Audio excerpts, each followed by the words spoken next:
আসসালামু আলাইকুম নমস্কাৰ নগৰ অন্তৰ্গত ডিঙত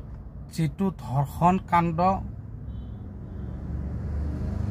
কিশোৰীৰ লগত হৈছে হেতু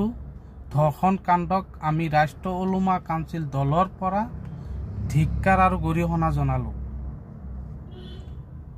আৰু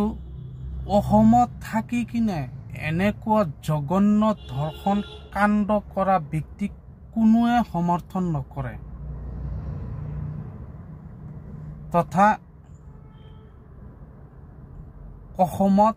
এনেকুৱা ধৰ্ষণ কাণ্ডটো কিন্তু প্ৰায় চলিয়ে থাকে আমি সোশ্যাল মিডিয়াতো বহুত দেখা পাওঁ সেই কাৰণত মই আমাৰ অসমৰ মুখ্যমন্ত্ৰী ডাঙৰীয়াক মোৰ এটো চ্যালেঞ্জ দি আহ্বান জনাই আছো যে আপনি সোনকালে এই ডিঙৰ যেটো কিশোৰীৰ লগত ধৰ্ষণ কাণ্ড হৈছে হেতু সোনকালে ব্যৱস্থা কৰক তথা হেতু এনেকুৱা শাস্তিমূলক ব্যৱস্থা কৰিব লাগে যে এই ডিঙৰ শাস্তি চাই অসমত চুকে কোণে যিমান ৰাইজ আছে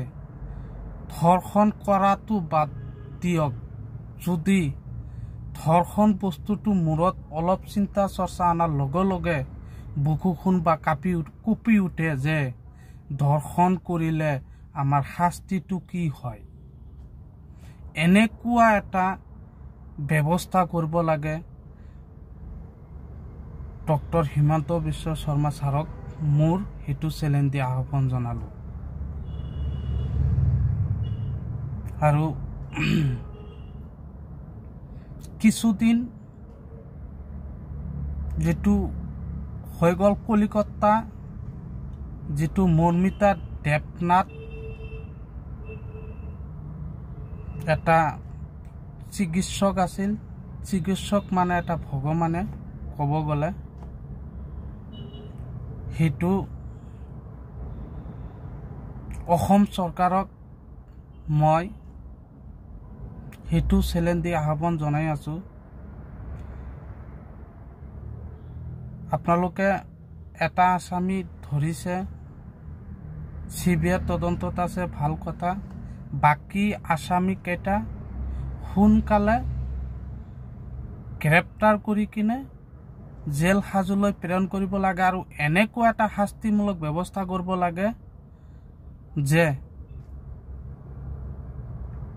এই ডিঙৰ কাহিনী ধৰ্ষণ কাণ্ড কিশোৰীৰ লগত আৰু কলিকতা মৰ্মিতা দেৱনাথ এটা চিকিৎসাৰ লগত যি দুটা ধৰ্ষণ কাণ্ড হল কলিকতা